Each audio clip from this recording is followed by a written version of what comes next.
अगर आप एक यूके बोर्ड के बच्चे हो जो सोच रहा है कि ह्यूमन आई वाला चैप्टर किस प्रकार से आपको चैप्टर कंप्लीट करना है, क्योंकि इस चैप्टर में आपके पास टोटली थ्योरी बेस्ड चैप्टर आपके पास है। तो आपको थ्योरी को प्रॉपर वर्डिंग में जो एनसीईआरटी के जो आपके पास कीवर्ड्स है उनके साथ आपको इस चैप्टर को समझना जरूरी है। चैप्टर लगता इजी है बट आपके जो कीवर्ड होंगे वो समझना जरूरी है अगर आपको एग्जाम में फुल मार्क्स स्कोर करना है। और ये लेक्चर आपकी पूरी कंप्लीट प्रिपरेशन होने वाली है यहाँ पर, क्योंकि यहाँ पर हम साथ साथ में प्रीवियस क्वेश्चन भी लेकर आए, जैसे आपको थंबनेल में दिख रहा होगा। हम एनसीईआरटी की जो थ्योरी है वो तो कवर करेंगे बिल्कुल बेस्ट तरीके से, साथ में जो सैंपल पेपर जो उत्तराखंड बोर्ड ने दिए उनके जो क्वेश्चंस है उनको भी लेके आए हैं। साथ साथ में 2022 से लेकर 25 के प्रीवियस क्वेश्चन हम लेके आए हैं। तो आपको एक कंप्लीट पैकेज इस वीडियो में मिलने वाला है। ठीक है, तो चलिए स्वागत है आप सभी का एक बार फिर टू टैक पर। तो हम लेक्चर में अपने आगे बढ़ते हैं, थोड़ा टाइम ज्यादा हमारे पास है नहीं, और आप लोगों का जो एग्जाम है ठीक है उसमें आप काफी अच्छा स्कोर कर सकते हो इस लेक्चर को कंप्लीट देखने के बाद। और अगर आप चाहते हो लेक्चर की पीडीएफ आपको मिल जाए, जो हमारा प्रीवियस लेक्चर था उसकी हम पीडीएफ अपलोड नहीं कर पाए, किसी प्रॉब्लम के कारण थोड़ा सा हमारा प्रॉब्लम हो गया। लेकिन जो आपके पास ये लेक्चर है अगर आप उसकी पीडीएफ चाहिए और भी आपको कंटेंट चाहिए उत्तराखंड बोर्ड के लिए, तो आप यहाँ पर हमें ज्वाइन कर सकते हो और यहाँ पर आप अपने डाउट भी हमसे पूछ सकते हो। ठीक है, तो हमारा ये रहा हमारा chapter the human I and the colourful world. ठीक है, हमने यहाँ पर कंप्लीट आपके पास शॉर्ट नोट्स बोलोगे या फिर नॉर्मली नोट्स बोल सकते हैं। ठीक है, हम वो बना के लाए आपके लिए ताकि आपको ज्यादा टाइम इस लेक्चर में ना लगे। तो स्टार्ट करते हैं ह्यूमन आई। ठीक है, हम यहाँ पर ये जो थ्योरी है ऊपर की इसको एक्सप्लेन हम नहीं करेंगे, जो एग्जाम के लिए नेसेसरी पार्ट है उसी को हम एक्सप्लेन करने वाले हैं। तो हम पहले ह्यूमन आई के बारे में पढ़ते हैं। ठीक है, ह्यूमन आई के कुछ इंपॉर्टेंट पार्ट्स होते हैं, उनके बारे में आपको इन्फॉर्मेशन होना जरूरी आपके पास है। तो पहला पार्ट आपके पास क्या है? कॉर्निया।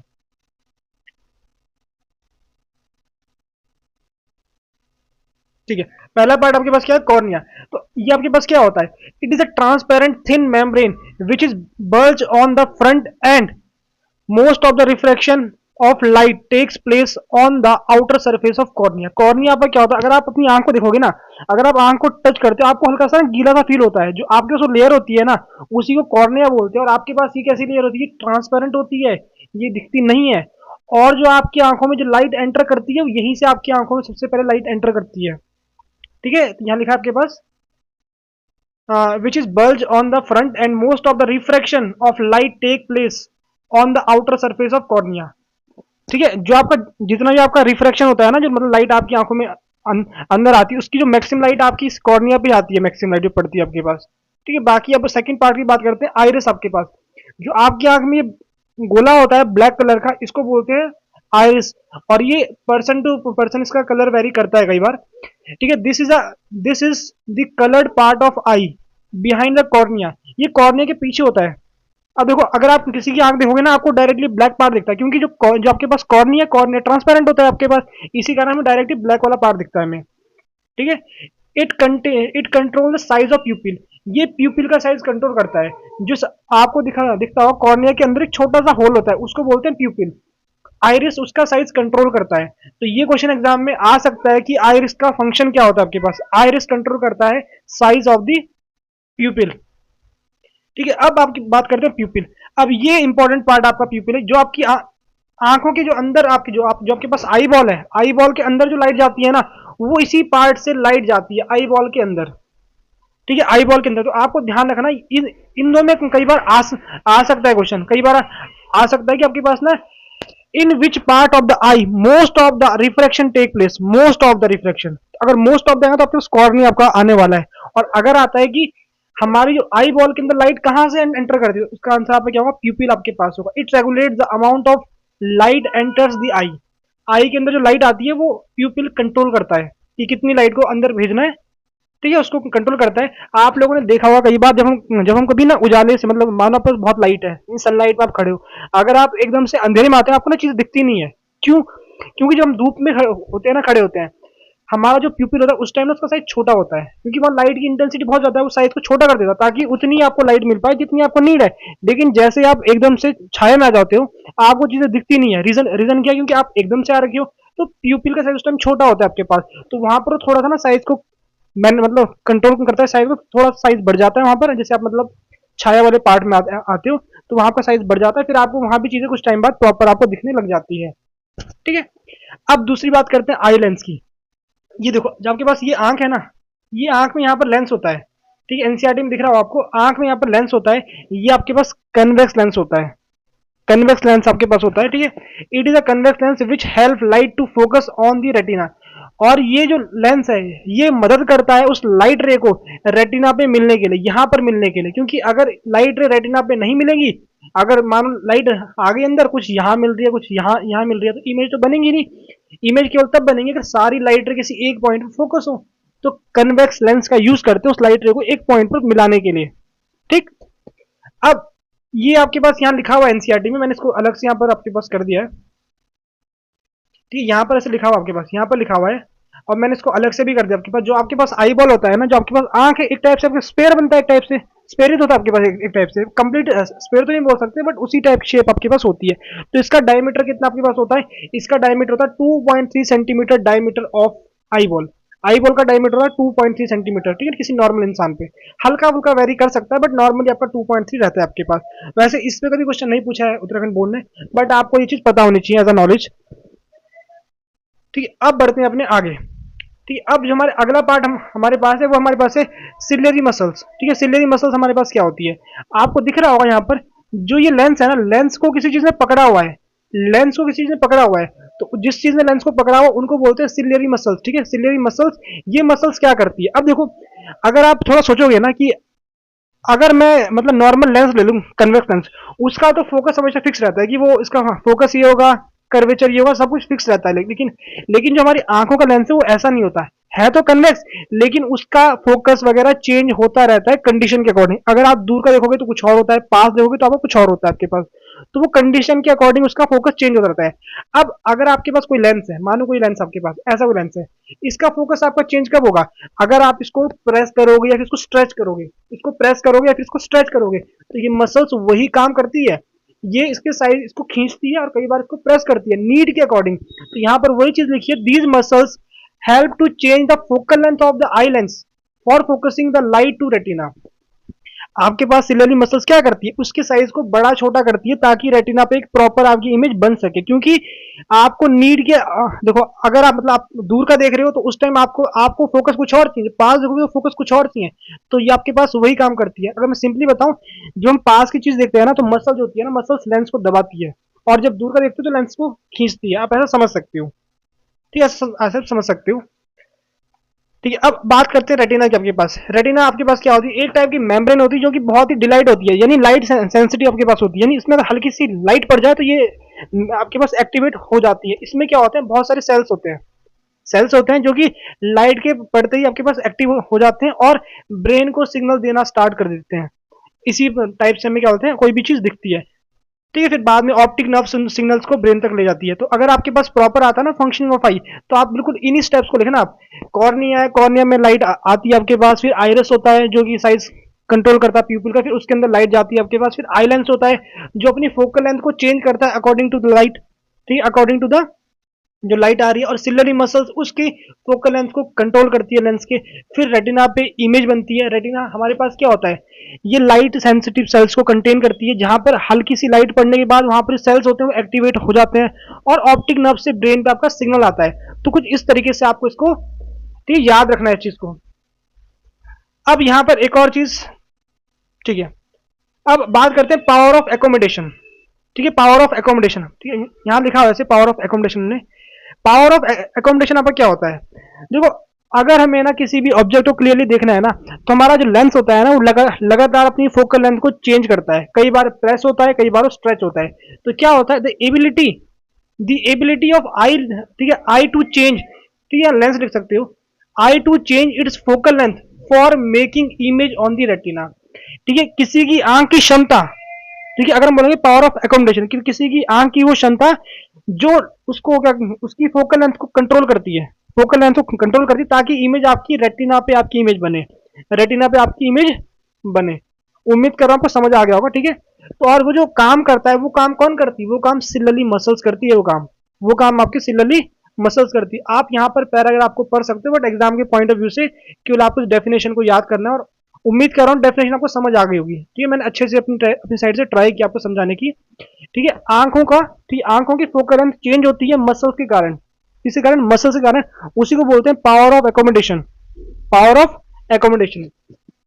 अब देखो, जो इंसान होता है ना, इंसान, ठीक है, वो कम से कम कितनी डिस्टेंस को अच्छे से देख सकता है? वो 25 सेंटीमीटर को आप अच्छे से देख सकते हो। अगर आप उससे पास आते हो ना, आपकी आंखों में स्ट्रेस पड़ता है। क्यों स्ट्रेस पड़ता है बताऊंगा अभी, ठीक है। और मैक्सिमम डिस्टेंस आपकी इन्फिनिटी होती है। मैक्सिमम कितना आपको होता है? मैक्सिमम आपका इन्फिनिटी, आप इन्फिनिटी तक आप देख सकते हो। अब देखो, जैसे आप 25 के पास लाते हो ना, दिक्कत क्यों होती है? देखो, जैसे आप ना 25 के पास लाते हो, तो जो आपकी मसल्स होती है ना, जो आपकी मसल्स होती है ना, लेंस को ना प्रेस करती है। अगर आप पास की चीजें होगे तो मसल्स आपकी प्रेस होती है, दूर रहोगे तो मसल्स आपकी क्या होती है? स्ट्रेच करती है उसको, लेंस को। पास देखोगे तो मसल्स को प्रेस करती है लेंस को, दूर में आपके स्ट्रेच करती है। तो अगर आपने पास लाया तो इतनी इसकी लिमिट है। अच्छा, लेंस को मैंने प्रेस कर दिया, जब और आप पास लाओगे तो मसल्स को और ज्यादा एक्स्ट्रा वर्क करती है, मसल तो और प्रेस करती है, तो उसके कारण आंखों में ना प्रेशर आपको फील होता है, इसी कारण। ठीक है, उम्मीद करो आपको समझ आ गया होगा। अब यहाँ पर एक आई का डिफेक्ट है, इसको हम बाद में पढ़ेंगे। पहले हम जो हमारे पास जो मेन डिफेक्ट है, ये हाइपरमेट्रोपिया, मायोपिया वगैरह, उसके बाद हम कैटरेक्ट में वापसी आएंगे। ठीक है, यहाँ पर कैटरेक्ट में वापसी आने वाले हैं उसके बाद। अब डिफेक्ट ऑफ विजन के बारे में बात करते हैं। हमारे पास कुछ डिफेक्ट होते हैं विजन के, उनको देखते हैं। ठीक है, अब डिफेक्ट देखते हैं। हमारे पास यहाँ मेजरली 3 डिफेक्ट आपके पास है, मायोपिया, हाइपरमेट्रोपिया और आपके पास कौन सा हो गया? प्रेस बायोपिया। आपके पास 3 डिफेक्ट है, लेकिन साथ में आप कैटरेक्ट को भी डिफेक्ट मान सकते हो अगर मानना चाहो। ठीक है, ये भी डिफेक्ट आपके पास। वैसे डिफेक्ट, चलो डिफेक्ट में मान लेना, इसको भी और मानना आपको, बट यहाँ मेजरली 3 डिफेक्ट आपके पास है। उसमें से मायोपिया, हाइपरमेट्रोपिया और प्रेस बायोपिया। ठीक है, हमने यहाँ लिखा प्रेस बायोपिया। अब यहाँ देखो, पहले पढ़ते हैं किसके बारे में? मायोपिया के बारे में। अब एग्जाम में जाता है ना, बच्चा कंफ्यूज होता है, मायोपिया में यार क्या था? दूर का था, पास का था, क्या था? मुझे नहीं आ रहा याद। तो आपको कैसे याद करना? देखो, आपको ना इनके जो दूसरे नाम है ना, मायोपिया को बोलते हैं नियर साइडनेस। ठीक है, नियर साइडनेस, और हाइपर मेट्रोपिया को बोलते हैं फार साइडनेस। अब बोलोगे कि भैया हमें मतलब कैसे रहेगा याद की, मतलब एम मायोपिया में नियर वाला रहेगा, तो आपको ध्यान रखना है कि एम के पास क्या होता है? एम के पास क्या होता है? एन होता है ना। एम के पास सबका क्या होता है? एन होता है। तो इसका मतलब आप क्या होगा? मायोपिया में बोलोगे नियर साइडनेस, यानी पास का तो दिख रहा है, दूर का नहीं दिख रहा है। ठीक है, नियर साइडनेस। ठीक है, साइड का मतलब होता है देखना, पास का दिख रहा है, दूर का नहीं दिख रहा है उसको। ठीक है, हाइपरमेट्रोपिया, अगर इसमें एन है तो इसमें क्या होगा? एफ होगा, फार होगा, तो इसमें बोलेंगे फार, ये ए है। ठीक है, फार साइडनेस, यानी दूर का दिख रहा है, पास का नहीं दिख रहा है, पास का नहीं दिख रहा है। और यहाँ देखो डायग्राम बने आपके पास। ठीक है, डायग्राम बने आपके पास, ये देखो, ये डायग्राम बने हुए पूरा। ये आपको डायग्राम एग्जाम में बनाने अगर आता है ना, ये पूछता है तो डायग्राम बनाओ, पूरे नंबर मिलेंगे, और साथ में पॉइंट लिख दो यहाँ पर। अब मायोपिया में आपको क्या होता है? It is in this defect near object can see clearly but not distant object. जो आपके दूर वाले ऑब्जेक्ट उनको आप नहीं देख पाते हो, ठीक है, और लेकिन आप पास के ऑब्जेक्ट देख लेते हो। अब यहाँ पर देखो, आपके पास बना हुआ इसका प्रॉपर कि एक ऑब्जेक्ट है यहाँ पर, वो उसको देख रहा है, कोई दिक्कत नहीं। ठीक है, एक ऑब्जेक्ट आपके पास है, उसको देख रहा है। ठीक है, ये फार पॉइंट लिखा हुआ, मतलब अगर उसको बोलना चाहूँ मैं तो ऐसे बोल सकता हूँ। मायोपिया में आपको क्या होता है? वैसे इंसान का फार पॉइंट इन्फिनिटी होता है, लेकिन जो मायोपिया पर्सन होता है उसका फार पॉइंट एक पॉइंट बन जाता है, कि मतलब पास वाला पॉइंट बन जाता है। ये बोल रहा है कि आपके पास का फार पॉइंट है, अगर इससे आगे देखता है तो चीज दिखती नहीं उसको, इससे आगे वो अंधा बन जाता है आपके पास। ठीक है, अब क्या हुआ कि ये तो बता दिया आपको यहाँ पर। अब मेन आपका ये वाला, ये डायग्राम मेन है। अब इन्फिनिटी से लाइट रे आ रही है, इन्फिनिटी से क्या आ रही है? लाइट रे आ रही है। इमेज कहाँ बन रही है? रेटिना के आगे बन रही है। इमेज कहाँ बन रही है? रेटिना के आगे बन रही है। अब खुद सोचो कि यहाँ पर कॉजेस क्या हो सकते हैं, यहाँ पर कॉजेस क्या हो सकते हैं, और इसको आप ऐसे भी क्या होते हैं याद कर सकते हो। यहाँ पर क्या है? एम, यहाँ पर नियर है, नियर है, तो लेंस के नियर बन रही है इमेज, लेंस के नियर बन रही है इमेज। यहाँ पर आपके पास क्या? फार है, तो लेंस के फार बन रही इमेज, लेंस के फार बन रही है। ठीक है, इसको हम बाद में डिस्कस करेंगे। वैसे लेंस के फार बन रही है, तो ऐसे आप इनको याद कर सकते हो। अब यहाँ पर देखो, ठीक, अब अगर आप खुद सोचोगे कि क्या कॉजेस हो सकते हैं डिफेक्ट के, इमेज को बनना यहाँ था लेकिन बन यहाँ रही है। अब यहाँ पर दो चीज हो सकती है, अगर मैं इस आई बॉल के साइज को बढ़ा दूं, अगर आई बॉल का साइज बढ़ गया, देखो इमेज को बनना बनना था यहाँ पर, लेकिन बन इधर इधर रही है, तो अगर मेरे पास आई बॉल का साइज भी बढ़ जाए ना, आई बॉल का साइज बढ़ जाए, तो एक रीजन आपका ये भी आपका हो सकता है, एलोंगेशन ऑफ आई बॉल। आई देखो, इमेज आपकी वही बन रही है जहां पहले बन रही थी, लेकिन आई बॉल का साइज बढ़ गया, आई बॉल का साइज बढ़ गया। ठीक है, तो पहला आपका रीजन ये हो गया। उम्मीद कर रहा हूं समझ आपको आ गया होगा। दूसरा आपका क्या है, इसको देखो। ठीक है, अगर आप लोगों ने प्रीवियस लेक्चर देख के आप लोग आए हो हमारा, तो आप लोगों को पता होगा, हमारा किसी का भी लेक्चर आप देख के आए हो तो आप लोगों को पता होगा कि लेंस में ना जितना कर्व होगा ना, जितना कर्व होगा उतना उसका फोकस पास आता है। मतलब अगर मेरे पास एक लेंस ऐसा है तो इसका कर्व कम होगा, तो इसका फोकस भी क्या होगा? कम होगा। एक लेंस अगर ऐसा है तो इसका कर्व थोड़ा बड़ा होगा, इसका कर्व। कर बढ़ा है ना, ये कर बढ़ा तो इसका फोकस ही बड़ा आपके पास होगा। तो मुझे दिख रहा है कि लाइट रे पहले ही कन्वर्ज हो जा रही है, लाइट रे क्या हो रही है, पहले ही कन्वर्ज हो जा रही है, लाइट रे फोकस में कन्वर्ज आपकी होती है। तो फोकस कम हो रहा है, इसका मतलब क्या है, फोकस कम कब होता है, अगर कर पार्ट, अगर जो कर अगर इतना है आपके पास तो फोकस थोड़ा बड़ा होगा, अगर इतना इतना कर दोगे फोकस पास आपका जाता है। तो यहाँ वही लिखा हुआ the excessive, the excessive of curvature, the excessive of curvature of eye lens. तो आपको ध्यान रखना है आई लेंस का कर्वेचर बढ़ रहा है, आई लेंस का कर्वेचर बढ़ रहा है, और साइज किसका बढ़ रहा है, एलोंगेशन आई बॉल का बढ़ रहा है, आई बॉल का साइज बढ़ रहा है। और यहाँ पर कर्वेचर आपके पास क्या हो रहा है, कर्वेचर बहुत ज्यादा हो जा रहा है, कर्वेचर कर्वेचर ज्यादा होगा तो फोकस पास आपका जा रहा है। ठीक है, उम्मीद कर रहा हूं आपको समझ आ गया होगा।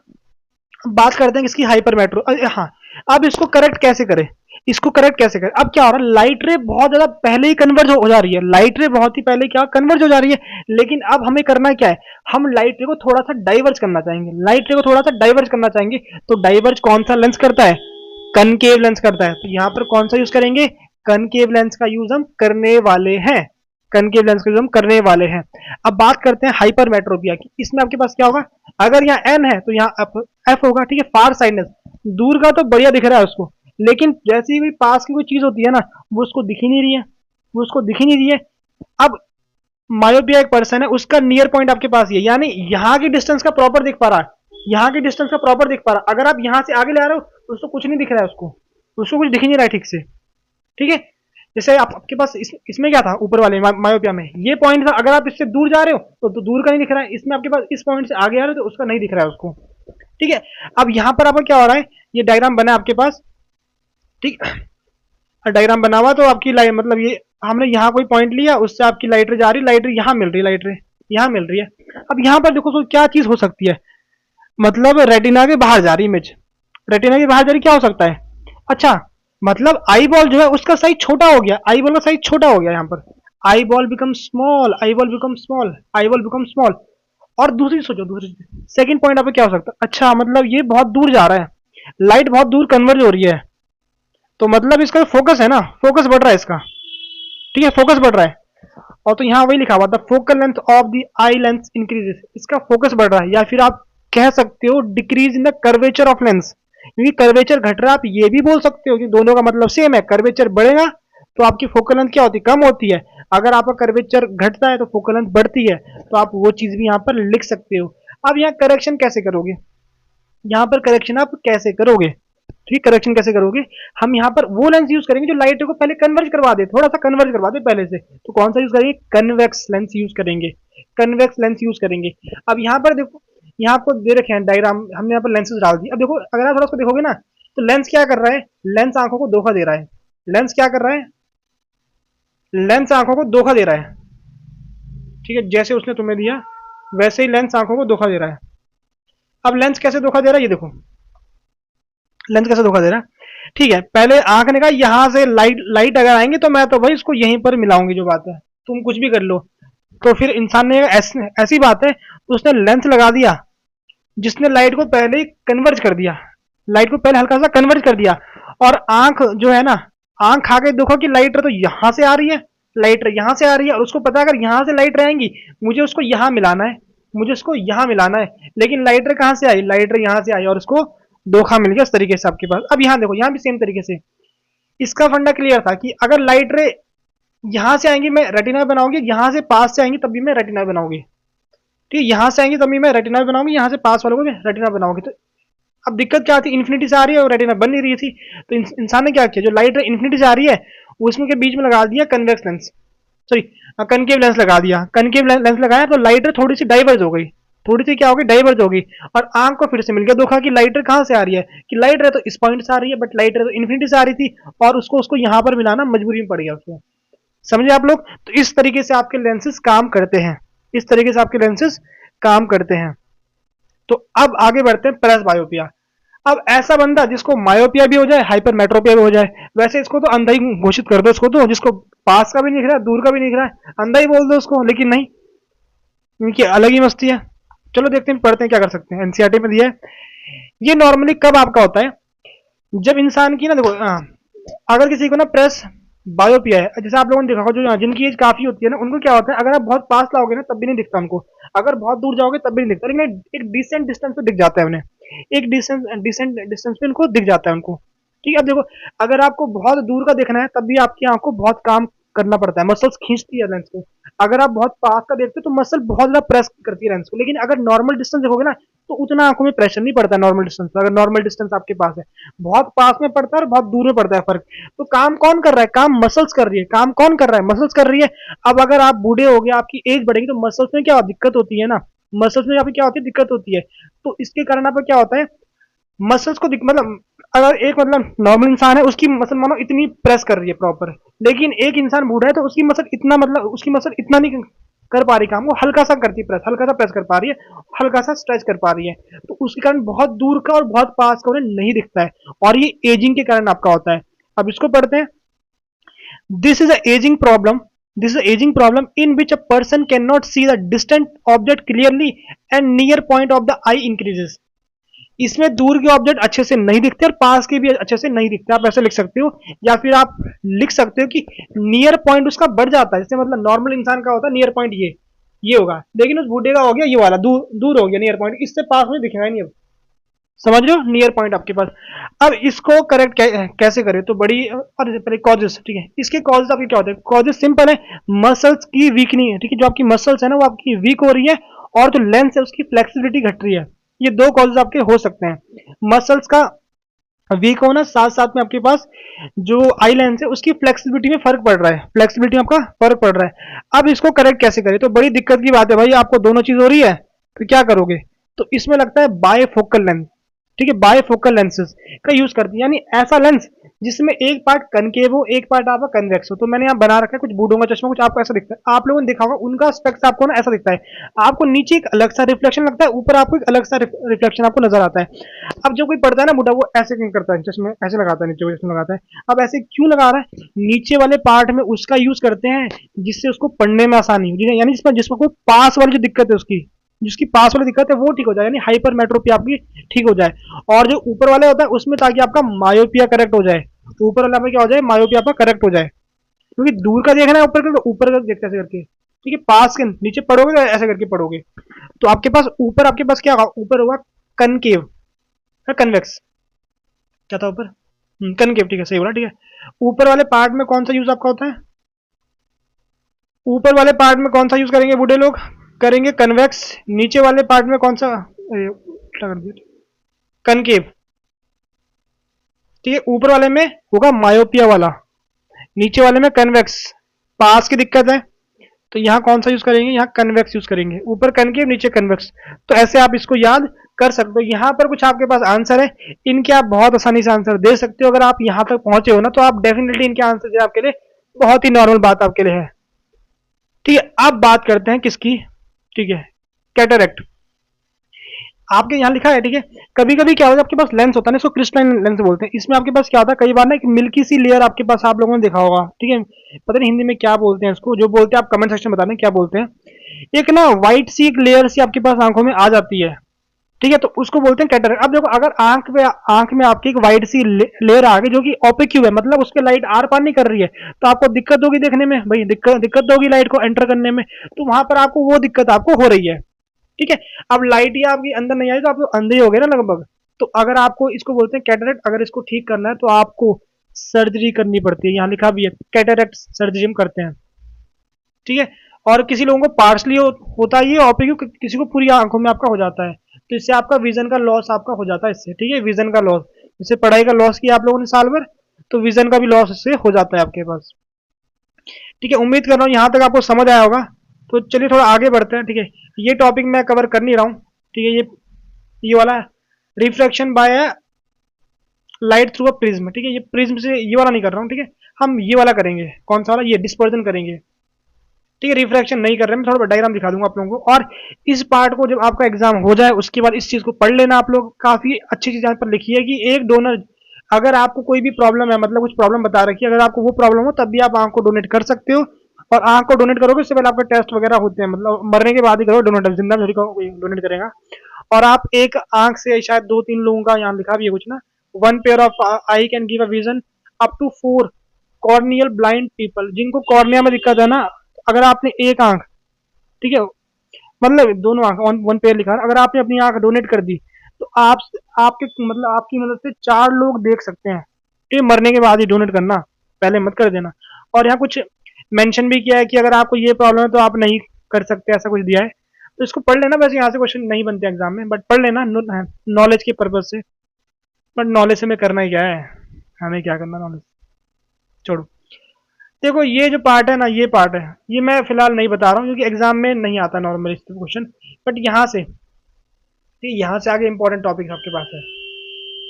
ठीक, यहाँ से आगे हम डिस्कस करेंगे सारे टॉपिक्स। इसको आप लोग पढ़ना चाहो तो एक बार रीड मार सकते हो, ठीक है, थोड़ा मतलब रीड कर लेना, क्या रीड मारना, ठीक है, रीड कर सकते हो करना चाहो तो, ऐसा कुछ सच इसमें कुछ डिफिकल्ट नहीं आपके पास है। अब बात करते हैं इसकी, बस एक चीज बता दूं मैं आपको, इसको ना एंगल ऑफ प्रिज्म बोलते हैं। जो आपका ये एंगल बन रहा है इसको एंगल ऑफ प्रिज्म बोलते हैं। और शायद कुछ बच्चों को ये भी नहीं पता होगा प्रिज्म क्या होता है। वैसे आपके पास ना अलग अलग टाइप के प्रिज्म होते हैं, आपके पास ट्रायंगुलर प्रिज्म होता है, रेक्टेंगुलर प्रिज्म होता है, आपके पास अलग अलग टाइप के प्रिज्म होते हैं। चलो उस बात को छोड़ते मैं आगे पढ़ते हैं। Dispersion of a white light by a glass prism. अब अगर आप एक व्हाइट लाइट को ग्लास प्रिज्म में डालते हो, ठीक है, ये आपके पास यहाँ दिया है, ये रहा। अगर आपने व्हाइट लाइट को ग्लास प्रिज्म में डाला, आप ऐसे डालते हो ना, तो वो लाइट ना 7 कलर में टूट जाती है, 7 कलर में टूट जाती है। तो ठीक है, उसी को बोलते हैं डिस्पर्जन, उसी को बोलते हैं। देखो डिस्पर्जन का सिंपली मतलब है किसी लाइट का स्प्लिट होना अपने कंपोनेंट में, उसको बोलेंगे डिस्पर्जन। लेकिन हम क्लास 10th में व्हाइट लाइट मान के चलते हैं कि व्हाइट लाइट का अपने 7 कलर में टूट जाना, उसी को बोलेंगे डिस्पर्जन। ठीक है, डिस्पर्जन ऑफ व्हाइट लाइट। अब यहाँ थोड़ा मैंने डेफिनेशन लिखी, इसको देखो, ठीक है। देखो वैसे पता डिस्पर्जन की जो डेफिनेशन लिखी है ना, the splitting of white light into its consequent, ठीक, constituent colour is called dispersion. वैसे ना देखो, जरूरी नहीं आप व्हाइट लाइट लिखो, आप ना कोशिश करना कि एग्जाम में लिखना, अगर वो मेंशन करेगा, ठीक है, what is dispersion for white light, तो आप लिख देना स्प्लिटिंग ऑफ व्हाइट लाइट। लेकिन अगर नॉर्मल डिस्पर्जन आता है ना, तो मेरे ख्याल से आपको ये लिखना बेटर रहेगा कि the splitting of light into it's constituent colour, into its constituent colour is called dispersion. Light का टूटना आपका डिस्पर्जन होगा, लाइट का टूटना आपका डिस्पर्जन होगा। अब एग्जाम में क्वेश्चन आता है कि व्हाइट लाइट क्यों टूटती है, चलो तो बढ़िया, चलो टूटती है अच्छी बात है, रेनबो दिख रहा है, मजा आ रहा है देखने में, लेकिन ऐसा क्यों हो रहा है, तो उसका रीजन हम यहाँ पर देंगे, उसका रीजन हम यहाँ पर देंगे। क्या दिया हमने रीजन, जब व्हाइट लाइट पास करती है किसमें, when a white light passes through a prism, ठीक है, it splits into a band of 7 colour. ठीक है, ये तो पता है क्यों करता हो, देखो फॉर्म अ स्पेक्ट्रम।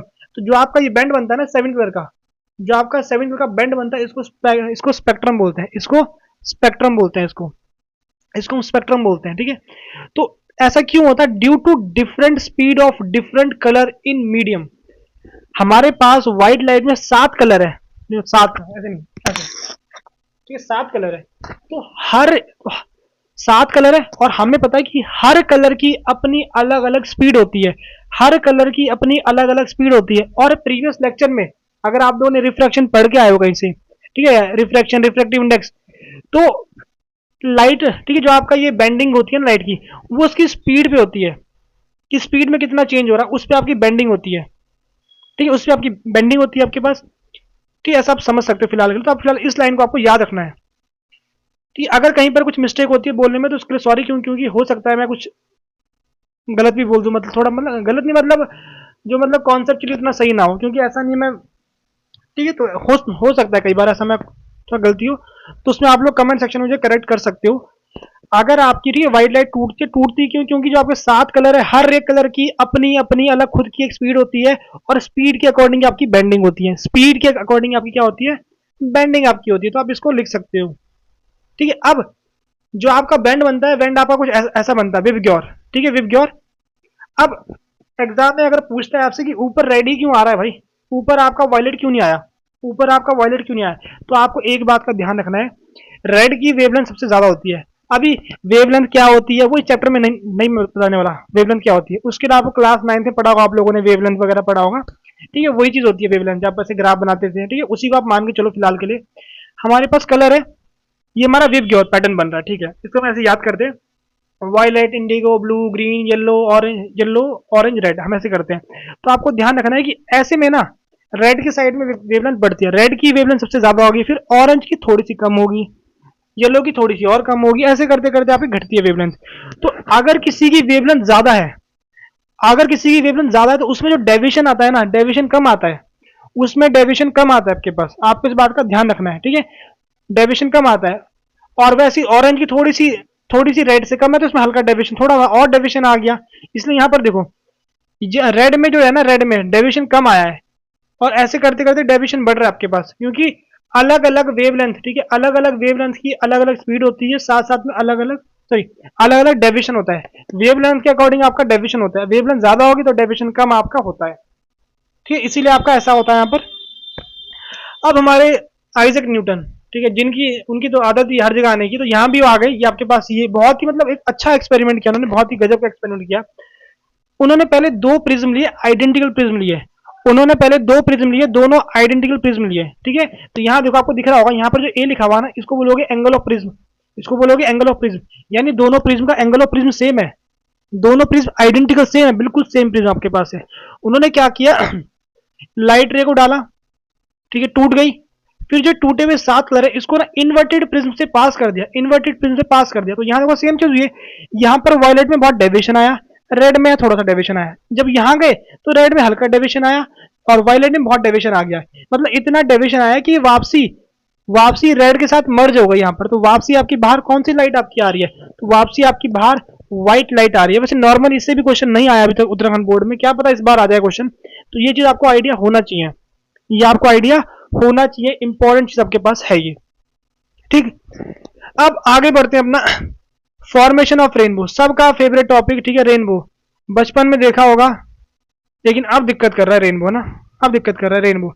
अब पता रेनबो का पता बहुत होगा, बहुत बच्चों को ऑलमोस्ट सबको पता होगा, लेकिन बच्चे ना रेनबो को गलत तरीके से लिख देते हैं, इसका आंसर गलत तरीके से लिख के आते हैं। अब रेनबो आपका, पहली बात है रेनबो कब बनता है, रेनबो बारिश, जब बारिश हो जाती है या हल्की हल्की बारिश हो रही होती है, तो जो पानी की बूंदे एटमॉस्फेयर में रहती है ना, जो पानी की बूंद एटमॉस्फेयर में रहती है उनको बोलेंगे टाइनी ड्रॉपलेट्स। टाइनी की स्पेलिंग गलत लिखी है क्या, टाइनी ड्रॉपलेट,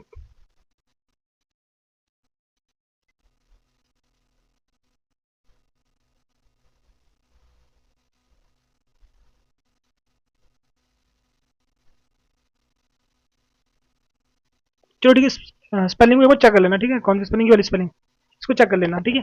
क्या होता है आपके पास, जो एटमॉस्फेयर में पानी की जो बूंदी होती है ना, छोटी छोटी बूंदी होती है, वो ना प्रिज्म की तरह काम करती है, वो प्रिज्म की तरह काम करती है, लेकिन कैसा प्रिज्म, वो नेचुरल प्रिज्म की तरह काम करती है, नेचुरल प्रिज्म की तरह आपका वो काम करती है, ठीक, नेचुरल प्रिज्म की तरह काम करती है।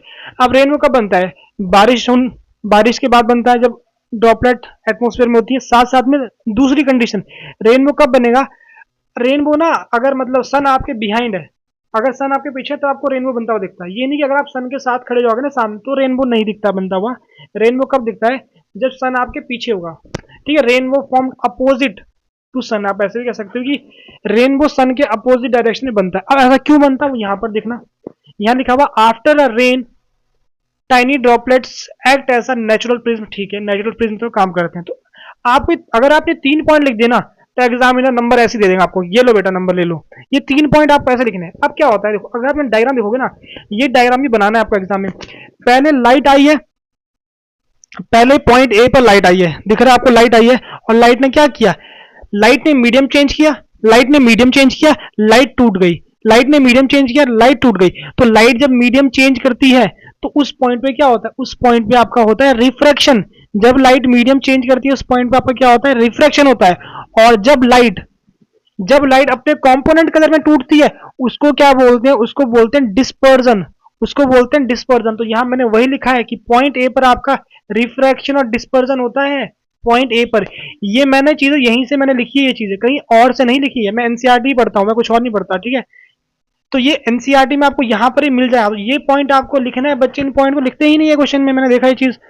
अब पॉइंट बी पर आपका क्या हो रहा है, क्या पॉइंट बी पे मीडियम चेंज हुआ, क्या पॉइंट बी पे मीडियम चेंज हुआ, नहीं चेंज हुआ, मीडियम मीडियम नहीं चेंज हुआ। क्या लाइट और कहीं टूटी है, टूटी ही नहीं लाइट आपके पास, लेकिन ये रिफ्लेक्शन हुआ, बाउंसिंग बैक ऑफ लाइट हुई है, यहाँ पर क्या हुई है, बाउंसिंग बैक ऑफ लाइट हुई है, तो इसको बोलोगे रिफ्लेक्शन। लेकिन जो किसी मीडियम के अंदर रिफ्लेक्शन होता है उसको बोलते हैं इंटरनल रिफ्लेक्शन, उसको बोलते हैं इंटरनल रिफ्लेक्शन। और इसको डिटेल में पढ़ोगे क्लास 12 में, ठीक है, अगर लोगे फिजिक्स तो, ठीक है। तो पॉइंट बी पे आपका क्या हो रहा है, इंटरनल रिफ्लेक्शन, क्या आपका हो रहा है, इंटरनल रिफ्लेक्शन। अब बात करते हैं पॉइंट सी पर, खुद सोचो पॉइंट सी पे क्या हो रहा है। अच्छा पॉइंट सी पे चलो देखते हैं, अच्छा लाइट ने वाटर ड्रॉपलेट से कहां पर आई, एयर में आई, तो इसको क्या बोलते हैं, अच्छा मीडियम चेंज हुआ है तो इसको बोलेंगे रिफ्रैक्शन, इसको बोलेंगे रिफ्रैक्शन। ठीक है, रिफ्रैक्शन, ठीक है, रिफ्रैक्शन हुआ है, रिफ्रैक्शन टेक प्लेस, ठीक है, after that the light enters in the eye and rainbow is, ठीक है, रेनबो इज फॉर्म्ड। लास्ट की लाइन लिखिए, थोड़ा सा आप ना करेक्ट कर लेना अपने अकॉर्डिंग, एग्जाम में लिख देना, यहाँ स्पेस कम था मेरे पास इसलिए मैंने ऐसे लिखा हुआ है। पॉइंट सी पर क्या लाइट टूटी है, क्या पॉइंट सी पर आपके कंपोनेंट कहीं और टूटे, नहीं टूटे कंपोनेंट, जो वहीं से आ रही थी वही लाइट आपकी आ रही है। तो पॉइंट ए पे दो चीज हो रही है, पॉइंट ए पे आपकी दो चीज हो रही है, क्या हो रहा है, रिफ्लेक्शन हो रहा है, रिफ्लेक्शन सॉरी रिफ्रैक्शन हो रहा है और आपका डिस्पर्जन हो रहा है। पॉइंट बी पर आपका इंटरनल रिफ्लेक्शन हो रहा है और पॉइंट सी पर आपका रिफ्रैक्शन हो रहा है वापसी आपके पास, और फिर वो लाइट आंखों के अंदर आती है ऑब्जर्वर के, और फिर उसको रेनबो बनता हुआ दिखता है। लास्ट में आप इस लाइन को जोड़ सकते हो। उम्मीद कर रहा हूँ समझ आपको आया होगा, तो प्लीज कमेंट सेक्शन में अपने ओपिनियन जरूर देना कि आपको लेक्चर कैसा लग रहा है, क्योंकि मुझे लेक्चर को प्रिपेयर करने में कम से कम 3-4 घंटे लग गए थे, मतलब पीपीटी वगैरह बनाने में, इसको राइटअप करने में, प्रॉपर वर्डिंग में लिखने में, ठीक है, तो बहुत मेहनत लगती है, उसके बाद वीडियो शूट करने में टाइम लग जाता है 1-1.5 घंटा। तो आपका देखो, आपका छोटा सा लाइक और छोटा सा कमेंट जो होता है ना, ये मतलब हमें मोटिवेशन की तरह काम कर सकता है हमें कि हम आगे और वीडियो बनाए आपके पास। तो फिलहाल तो मैं अभी सोच रहा हूँ कि उसके लिए मैं केवल ओनली मैं फिजिक्स की मतलब वीडियोस बनाऊंगा, केवल 4 वीडियोस बनाऊंगा। अगर आप लोगों का सपोर्ट अच्छा मिलता है वीडियो में तो मैं यहाँ पर, और मतलब जो हमारे पास केमिस्ट्री की वीडियोस है उनको मैं अपलोड करूंगा। तो लेकिन फिलहाल मेरा फिजिक्स की 4 वीडियो करनी है, एक वीडियो बना चुका हूँ, ये दूसरी बन रही है मेरे पास, तो क्यों 4 ही वीडियो में बनाऊंगा नॉर्मली, अगर कुछ ज़्यादा मुझे रिस्पॉन्स नहीं मिला बच्चों का, और एटलीस्ट 50 सब्सक्राइबर हो जाए ताकि मैं भी ऑनलाइन मतलब लाइव आके भी चीज़ें करवा सकूँ आप लोगों को। ठीक है, हमारा ये हो गया, हमको समझ आ गया, बिल्कुल बढ़िया समझ आ गया सर। अब आगे बताओ। अब बात करते हैं एटमॉस्फेरिक रिफ्रैक्शन। अच्छा, ये वही रिफ्रैक्शन जो पहले पढ़ रहे थे, बिल्कुल हाँ वही रिफ्रैक्शन है जो आप पहले रिफ्रैक्शन पढ़ रहे थे, वही रिफ्रैक्शन है एटमॉस्फेरिक रिफ्रैक्शन। नाम से ही पता लग रहा है, नाम से ही पता लग रहा है इसका काम क्या होगा, नाम से ही पता लग रहा है इसका काम क्या होगा। एटमॉस्फेयर में जो रिफ्रैक्शन होता है ना, एटमॉस्फेयर में जो रिफ्रैक्शन होता है उसी को बोलेंगे एटमॉस्फेरिक रिफ्रैक्शन। ठीक है, मैंने यहीं से चीज लिखी है, when light enters in earth atmosphere, when light enter into earth atmosphere here due to different optical density, optical density का मतलब समझते हो ना, रेयर मीडियम डेंसर मीडियम, सब जो मतलब मानो जो आपका अर्थ का एटमॉस्फेयर, इसमें अलग अलग लेयर्स होती है बहुत सारी ऐसे करके, तो सबकी अपनी ऑप्टिकल डेंसिटी अलग अलग होती है, सबकी ऑप्टिकल डेंसिटी आपकी अलग अलग अलग होती है आपके पास हर लेयर की। तो ठीक है, आप डिफरेंट लेयर लाइट, ठीक है, light faces are refraction, light faces are refraction due to these layer, इन लेयर के कारण लाइट एक रिफ्रैक्शन, ठीक है, महसूस करती है लाइट, उसको मतलब रिफ्रैक्शन फेस करना पड़ता है, तो उसी को बोलेंगे एटमॉस्फेरिक रिफ्रैक्शन, उसी को बोलेंगे एटमॉस्फेरिक रिफ्रैक्शन, उसी को बोलेंगे एटमॉस्फेरिक रिफ्रैक्शन। बिल्कुल जी, समझ आ गया। अब आगे बताओ, ठीक है, आगे बताओ, समझ आ गया हमको, ठीक है, हाँ समझ आ गया आप लोगों को। अब आगे बताते हैं। अब देखो, अब मैं आपको पहले बता दूं आपके पास क्या था, ठीक है, पूरे चैप्टर को आप पहले समझो। पहले आपके पास था डिस्पर्जन, डिस्पर्जन उस पर हमने दो चीज पढ़ी थी, एक रेनबो वाला पढ़ा, एक रेनबो वाला पढ़ा, और दूसरा हमने क्या पढ़ा, दूसरा हमने वो क्या बोलते हैं वो प्रिज्म वाला, ठीक है, प्रिज्म से लाइट टूटना, वो पढ़ा। ठीक है, डिस्पर्जन की ये दो एप्लीकेशन आपके पास है। अब हम पढ़ रहे हैं एटमॉस्फेरिक रिफ्रैक्शन, अब पढ़ रहे हैं एटमॉस्फेरिक रिफ्रैक्शन, इसकी डेफिनेशन पढ़ ली है। अब इसके भी कुछ आपके पास एप्लीकेशन है, मतलब एप्लीकेशन है जो आपको अपने आसपास दिखता है। तो एक आपका होता है ट्विंकलिंग ऑफ स्टार, स्टार्स का चमकना, दूसरा आपका होता है अपरेंट पोजीशन ऑफ स्टार। ठीक, इसको बताऊंगा अपरेंट पोजीशन ऑफ स्टार।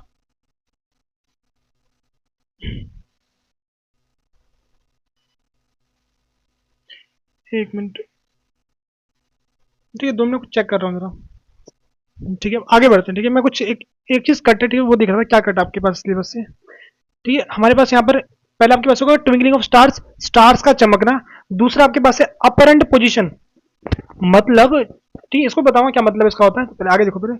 और दूसरा आपके पास क्या था, एडवांस सनराइज एंड, ठीक है, एडवांस, एक मिनट, मैं ऐसे ही बता देता हूँ, ठीक है,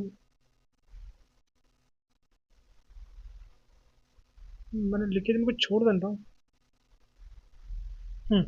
मैंने यहाँ वैसे लिखे हुए, ठीक है, चारों देखो, स्टार्स का चमकना, दूसरा आपका अपर एंड पोजीशन ऑफ स्टार्स, इसका बताऊंगा, और प्लेनेट क्यों नहीं चमकते आपके, और अर्ली सनराइज और सनसेट, यानी सन हमको 2 मिनट पहले दिखता है और 2 मिनट देर तक दिखता है, ठीक है, डूबने के बाद भी 2 मिनट दूर तक दिखता है हमें।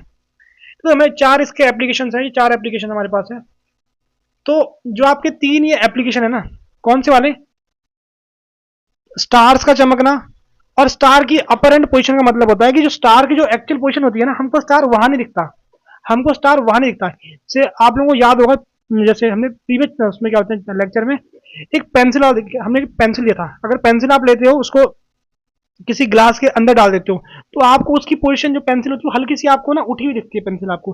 तो वैसे ही आपका इसमें स्टार में सेम चीज आपके पास है, यानी जो आपको एक्चुअल पोजीशन थी पेंसिल की वो आपको अलग दिख रही थी, अलग दिख रही थी आपको। तो यहाँ भी आपके पास वैसी है, जो स्टार की एक्चुअल पोजीशन वो आपको अलग दिखती है, ठीक है, यहाँ भी आपके पास वही चीज है। और स्टार्स क्यों चमकते हैं और प्लेनेट क्यों नहीं चमकते वो भी आपका इसी में, ठीक है, ये तीनों चीज आपके पास एक साथ है। तो उनको मैंने यहाँ पर समराइज कर दिया पहले ही, जो आपके 3 चीजें उनको मैंने समराइज कर दिया है, स्टार्स का चमकना, उनकी अपरेंट पोजीशन, और साथ साथ में प्लेनेट क्यों नहीं चमकते हैं, ठीक है, 3 चीज हमारे पास है। तो पहले स्टार्स का पढ़ते हैं जरा। Star twinkles and appear to change their position, ठीक है, star twinkle and appear to change their position due to atmospheric refraction of star light। जो स्टार से लाइट आती है ना उसके कारण आपको चमकते हुए दिखते हैं और उनकी जो पोजीशन होती है वो अलग दिखती है आपको, ठीक है, चेंज देयर पोजीशन, उनकी पोजीशन आपको अलग दिखती है। अपर एंड पोजीशन का मतलब आपका वही है। When light from a distant star, star बहुत दूर है वहां से लाइट आ रही है, एंटर्स द अर्थ एटमोस्फेयर, अर्थ के एटमोस्फेयर में आ रही है, it passes through layers of air. अब जैसे ही वो अर्थ के एटमोस्फेयर में आई बहुत सारी लेयर्स है, बहुत सारी लेयर्स है, और हमने पीछे पढ़ा है हर लेयर का अपना अलग अलग अलग अलग डेंसिटी होती है, ठीक है, layer of air, layers of air with different densities, उनकी ऑप्टिकल डेंसिटी अलग अलग होती है आपके पास, एंड रिफ्रैक्टिव इंडिसेस। देखो अगर हम एक का बोलते हैं इंडेक्स, अब बहुत सारी लेयर्स है उसको बोलेंगे इंडिसेस, हर एक का अपना अलग अलग रिफ्रैक्टिव इंडेक्स होता है, ठीक, इतना आप लोगों को समझ लिया, ठीक, यहां से समझ आ गया, ठीक है। स्टार से लाइट आ रही है, स्टार बहुत दूर है, लाइट आपकी आ रही है, अर्थ के एटमोस्फेयर में आ रही है, एटमोस्फेयर में हर लेयर का अपना अलग अलग रिफ्लेक्टिव इंडेक्स होता है और सबकी अपनी क्या होती है आपके पास अलग अलग डेंसिटी होती है। ये तो आपको पता था। अब खेल आपका यहां से बदलता है, ये पॉइंट ये आपको लिखना बहुत जरूरी है। These layer keep changing due to temperature and wind. जो आपकी लेयर्स है ना ये मतलब स्टेशनरी नहीं है कि ये फिक्स है कि ये लेयर आपकी ऐसी होगी, लेयर की डेंसिटी वगैरह चेंज होती रहती है, मतलब रेयर ये आपकी लेयर मूव करती रहती है, लेयर्स आपकी मूव करती रहती है। तो मानो कि हमारे पास एक मूवमेंट था, एक लेयर ये थी, एक ये थी, इन दोनों का जो रिफ्रैक्टिव इंडेक्स था ना रिलेटिव वाला वो कुछ था। अब हल्का सा मतलब मानो पहले लाइट ऐसे आ रही थी, लाइट पहले ठीक है, हल्की सी एयर चली, लेयर में थोड़ा सा डिफरेंस आया तो हल्का सा बैंड आपका हो गया, ठीक है, फिर आपका हल्का फिर से बैंड, फिर से आपका चेंज हुआ, फिर आपकी ऐसी होगी। तो बार बार ऐसी मतलब जो आपकी लाइट आ रही है, लाइट के पास में बार बार डेविएशन हो रहा है, यानी लाइट ऐसे आ रही थी, कहीं ऐसे फिर मुड़ गई, फिर ऐसे मुड़ गई, तो बार बार उस पॉइंट में क्या हो रहा है, डेविएशन आ रहा है किसी पॉइंट पर, ठीक, क्योंकि लेयर लगातार चेंजेस हो रही है। दिस लेयर, ठीक है, this layer keep changing due to temperature and wind, ठीक है, so the light bends continuously. तो लाइट लगातार आपकी बैंड होती रहती है, लगातार लाइट आपकी बैंड होती रहती है, मतलब लाइट आ रही है, कई बार पाथ टूट रहा है, इस साइड को जा रही है, कभी इधर जा रही है, कभी इधर जा रही है, तो वो चीज आपकी होती है। This bending causes the apparent position of the star to shift slightly. तो इस बेंडिंग के कारण आपको क्या होता है, स्टार की पोजिशन आपको थोड़ी सी अलग दिखती है, स्टार की पोजिशन आपको अलग दिखती है। लाइट रे यहां से आ रही थी, वो बैंड होती होती होती होती यहाँ तक पहुंच गई। अब इंसान की आंख को वही है कि उसको लगता है सीधा, और इमेज लाइट रे कहां से आ रही है, सीधे यहां से आ रही है, तो उसको यहां पर स्टार दिखता है, यहां पर स्टार दिखता है, ठीक है, यहां तक आपको समझ आ गया होगा। And also changes the amount of light reaching our eyes. साथ साथ में क्या होता है, एक तो क्या हो रहा है, जो लाइट हो रही है बैंड हो रही है, उसके कारण आपको पोजीशन चेंज दिख रही है, और एक और चीज आपकी हो रही है, ये जो लाइट आ रही है ना ये हमेशा फिक्स नहीं है, मतलब कि इतनी लाइट की इंटेंसिटी आ रही है, इंटेंसिटी जो लाइट की वो चेंज होती रह रही है, कई बार ज्यादा हो जा रही है, कई बार कम हो जा रही है, कभी ज्यादा हो रही है, कभी कम हो रही है। अब अगर कोई बल्ब आपके पास, आप बल्ब को ऑन करोगे ऑफ करोगे, ऑन करोगे ऑफ करोगे, तो आप बोलोगे बल्ब ग्लो कर रहा है, ब्लो सॉरी, जो बल्ब है वो आपका ट्विंकल कर रहा है, चमक रहा है बल्ब आपका, यही तो बोलोगे अगर आप ऐसे ऑन ऑफ करते रहोगे। तो वही चीज यहाँ पर लिखा है, the amount of light reaching our eyes, ठीक है, also changes as stars are very far, ठीक है, यहाँ आपको वही चीज लिखी है कि as stars are very far and act as a point source of light. अब स्टार बहुत दूर है तो लाइट जो आ रही है, ठीक है, स्टार बहुत दूर है, जो लाइट आ रही है बहुत ही कम आ रही है, लाइट क्या आ रही है बहुत कम आ रही है, और जो ये वेरिएशन हो रहा है, और these variation makes them twinkle and appear displaced from their actual position and appear displaced from their actual position. तो आपको इस पूरे को याद करना है। अब अगर क्वेश्चन पूछता है एग्जाम में ट्विंकलिंग ऑफ स्टार को एक्सप्लेन करो, तो आपको इसको अपनी तरीके से लिख देना वहां पर। अगर बोलेगा अपरेंट पोजीशन को एक्सप्लेन करो, तब भी आपको चीज को अपने उस तरीके से लिख दोगे आप। मेरे ख्याल से आपको समझ आ गया होगा, ठीक है। नहीं समझ आया एक बार वीडियो को रिवाइंड करना, आपको समझ जरूर आएगा, आपको समझ, ठीक है। अब बात करते हैं कि प्लेनेट क्यों नहीं चमकते हैं। भाई प्लेनेट क्यों नहीं चमकते हैं, तो उसका रीजन आपको यहां मिलेगा दिखा हुआ, ठीक है। The planets are much closer to the earth. Planet जो है अर्थ के बहुत पास है, तो वहां से जो लाइट का सोर्स आता है बहुत ज्यादा आता है। लाइट का सोर्स बहुत intensity, high intensity of light source बन जाता है हमारे पास। लेकिन स्टार क्या था, star point source of light था, बहुत दूर है स्टार तो, लेकिन प्लैनेट बहुत पास है कंपेयर टू स्टार्स के। ऐसे तो प्लैनेट भी बहुत दूर है हमसे, ठीक है। अब वहां से जो लाइट आपकी आती है, अगर उसमें हल्का फुल्का डेविएशन हो भी गया, हल्का फुल्का जो आपका डेविएशन हो रहा है ना, जो चेंजेस आ रहे हैं, तो उससे उतना फर्क पड़ता नहीं, जो लाइट हमारी आंखों में आ रही है उसमें उतना फर्क नहीं पड़ता है। इसीलिए वहां पर जो टोटल डेविएशन होता है ना, जो स्टार की जो मतलब मून जो होता है, मून या फिर प्लेनेट जो होते हैं, उनकी जो लाइट में डेविएशन होता है, वो ऑलमोस्ट जीरो के बराबर होता है, ऑलमोस्ट आपका जीरो के बराबर होता है। तो इसीलिए हमको वो चमकते हुए नहीं दिखते हैं। तो वही चीज यहाँ पर लिखी है, इसको पढ़ना और अपनी लैंग्वेज में आप लिख देना, ठीक।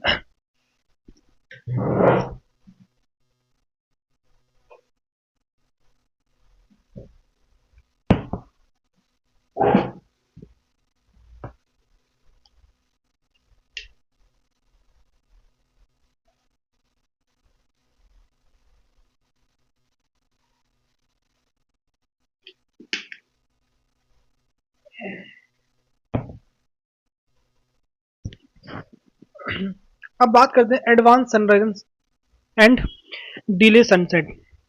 यानी सन आपको 2 मिनट पहले दिखता है, मतलब उगने, मतलब मानो अगर सन आपके जगह, आपके घर के आसपास अगर 7 बजे सन अगर निकलता है अपनी जो, ठीक है, बाहर, तो हमें वो 6:58 में दिख जाएगा वहां पर, ठीक है। अब वो मतलब कहाँ से निकलता है, हम हॉरिजन की बात कर रहे हैं, कहाँ से कर रहे हैं। सनराइज का मतलब क्या है, पहले आपको सनराइज का मतलब समझना होगा और सनसेट का मतलब समझना होगा। अगर कोई इंसान खड़ा है अर्थ के सरफेस पर, कोई इंसान खड़ा है अर्थ के सरफेस पर खड़ा है, तो हम एक ना हॉरिजॉन्टल लाइन बोलते हैं, एक हॉरिजॉन्टल लाइन मानते हैं ऐसे करके। अगर सन इसके नीचे जाएगा तो हम बोलेंगे सनसेट हो चुका है। जब सन इससे बाहर निकलने कुछ मतलब बाहर निकलता है यहाँ से, तो उसको बोलते हैं सनराइज, उसको बोलते हैं सनराइज, ठीक है। जब इस लाइन से नीचे जाता है उसको बोलते हैं सनसेट। तो पहले आपको सनराइज और सनसेट का मतलब बताना चाहिए, ठीक है, हम क्या मान रहे हैं सनसेट, क्योंकि सन तो हमेशा ही रहता है। तो किसी इंसान के लिए सनसेट कब होगा, जब उस लाइन से सन नीचे जा रहा है, जब इस लाइन से सन ऊपर आ रहा है उसको बोलेंगे सनराइज, इससे नीचे सनसेट आपके पास, ठीक। अब मानो सन यहाँ पर है, तो एटमॉस्फेरिक रिफ्लेक्शन हो रहा है, जैसी जो सन से लाइट आ रही है वो अर्थ के एटमॉस्फेयर पे आ रही है ना, जैसे अर्थ के एटमॉस्फेयर पे आ रही है, तो यहाँ पर आपके पास क्या हो रहा है, कंटिन्यूअसली आपका रिफ्लेक्शन हो रहा है, कंटिन्यूअसली जो लाइट में बेंडिंग आपकी हो रही है, ठीक है। आपकी लाइट में क्या हो रहा है, बेंडिंग हो रहा है। और जब लाइट आपकी आंखों में आ रही है, तो आपको क्या लग रहा है कि सन आपका राइज हो चुका है, सन आपका राइज हो चुका है। वैसे ही आपका सनसेट में आप इसको पढ़ना, इसको आप लोग पढ़ना, आपको समझ आ जाएगा, ठीक है। जैसे आपका वो था ना अपरेंट पोजिशन ऑफ स्टार है, वैसे ही आपका सेम वैसे ही आपके पास है, ठीक है। जो लाइट रे आ रही है यहाँ से, बहुत सारी लाइट रे आ रही है, उसके कारण हमको यहाँ पर दिख रहा है वो, ठीक है। तो आप इसको पढ़ना, पहले अपनी उसमें पढ़ना, इसमें लैंग्वेज पढ़ो और इसको फिर लिखना, एक बार लिख के कोशिश करना, क्योंकि सिम आप लिख दोगे। अगर आप यहाँ तक लेक्चर में पहुंचे हो तो मेरे ख्याल से इसको करना आपके लिए कोई बड़ी बात नहीं होगी, और उम्मीद कर रहा हूँ आपको समझ भी आ रहा होगा, ठीक है, उम्मीद कर रहा हूँ आपको समझ भी आ रहा होगा। अब डिस्पर्जन पढ़ लिया आप लोगों ने, अच्छी बात है। आप लोगों ने एटमॉस्फेरिक रिफ्लेक्शन पढ़ लिया, बढ़िया। अब पढ़ेंगे स्कैटरिंग, अब पढ़ेंगे स्कैटरिंग, क्या होता है स्कैटरिंग, ठीक है। स्कैटरिंग को समझना भी आपके पास जरूरी है। यहाँ भी हमारे पास कुछ एप्लीकेशन हमारे पास है स्कैटरिंग के। तो स्कैटरिंग पर क्या होता है, व्हेन द लाइट इंटरेक्ट्स या इंटरेक्ट्स होगा, ठीक है। जब लाइट आपकी इंटरेक्ट करती है किससे, interact with the particle of the atmosphere, ठीक है, ठीक है। It causes, this causes, this कर देना, दिस कर देते हैं।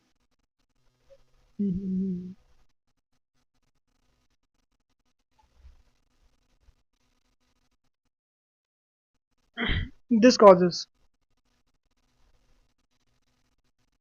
दिस कॉजेज आप स्कैटरिंग क्या होती है, जब आपकी लाइट होती है ना, जब लाइट आपके पास एटमॉस्फेयर के जो पार्टिकल्स होते हैं, जो आपके आसपास पार्टिकल्स हैं, जब लाइट उनसे इंटरेक्ट करती है तो लाइट ना फैल जाती है, लाइट फैल जाती है। उस कारण से स्कैटरिंग क्या होती है, लाइट का फैलना। बट कैसे फैलना, जब लाइट इंटरेक्ट करती है एटमॉस्फेयर के पार्टिकल से।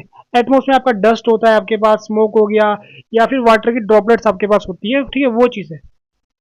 अब स्कैटरिंग के आपके पास दो तीन एप्लीकेशन आपके पास है। पहला आपका टिंडल इफेक्ट है।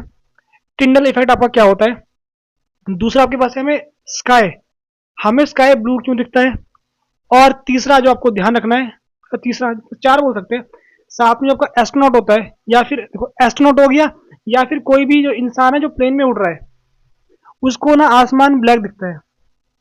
उनको आसमान ब्लैक क्यों दिखता है, ठीक है। और और लास्ट आपके पास है कि लास्ट आपके पास होगा कि ट्रैफिक लाइट में या फिर डेंजर सिग्नल में रेड का यूज क्यों क्यों करते हैं, ठीक है, रेड का यूज क्यों करते हैं। तो पहले बात करते हैं टिंडल इफेक्ट की। टिंडल इफेक्ट आपका क्या होता है, जब आपको लाइट का पाथ विजिबल होता है, आप लोगों ने देखा होगा, आपको बहुत बार अगर आप किसी रूम में हो, मतलब सुबह हो रही है, आपने कर्टन खोले हैं, तो जब लाइट एंटर करती है, लाइट का पाथ आपको विजिबल होता है, तो उसी को बोलते हैं टिंडल इफेक्ट, ठीक है। तो यहाँ जो लिखा है डेफिनेशन उसको पढ़ते हैं, the visibility of light path after light ray, ठीक है, after light ray scattered by the tiny particle such as dust, smoke and water droplet. Light के पाथ का विजिबल होना कब, जब लाइट इन चीजों से टकराती है, स्मोक से, डस्ट से, या वाटर ड्रॉपलेट से टकराती है, और जो पाथ आपको लाइट का विजिबल होता है ना, उसी को बोलते हैं टिंडल इफेक्ट, उसी को बोलते हैं टिंडल इफेक्ट। अब एग्जाम में पूछ सकता है टिंडल इफेक्ट आपको कहां पर दिखता है, टिंडल इफेक्ट आपको कहां पर दिखता है, जब आप लोग एक डार्क रूम में बैठोगे ना, एक काला सा, मतलब एक रूम है जिसमें पूरा अंधेरा है, अगर वहां से किसी छोटे से जगह से कहीं लाइट आ रही है, फिर आपको उस लाइट का पाथ विजिबल आपको होगा। एक आपका ये होता है इसका एप्लीकेशन।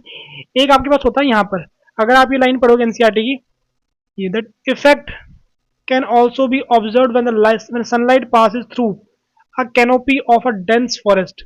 यानी अगर आपके पास कुछ ऐसे जंगल्स होते हैं जिसमें ना बहुत बड़ी बड़ी पत्तियां होती है पेड़ों में से, तो ये बहुत घने जंगल होते हैं, तो जो उनकी मतलब बड़ी बड़ी लीव्स होती है, जब उसके उस लीव से लाइट पास करती है ना, आप मतलब मानो नीचे खड़े हो ग्राउंड पे, बड़े बड़े पेड़ आपके पास है, अब लाइट आ रही है, उनकी बड़ी बड़ी सी पत्तियां उनके मतलब पेड़ों में लाइट आ रही है, तो वहां पर आपके पास एटमोस्फेयर क्या होते हैं, वाटर की ड्रॉपलेट्स होती है, वाटर की ड्रॉपलेट्स होती है, तो अगर आप नीचे ग्राउंड में खड़े हो ना, तो आपको लाइट का पाथ विजिबल वहां पर होता है।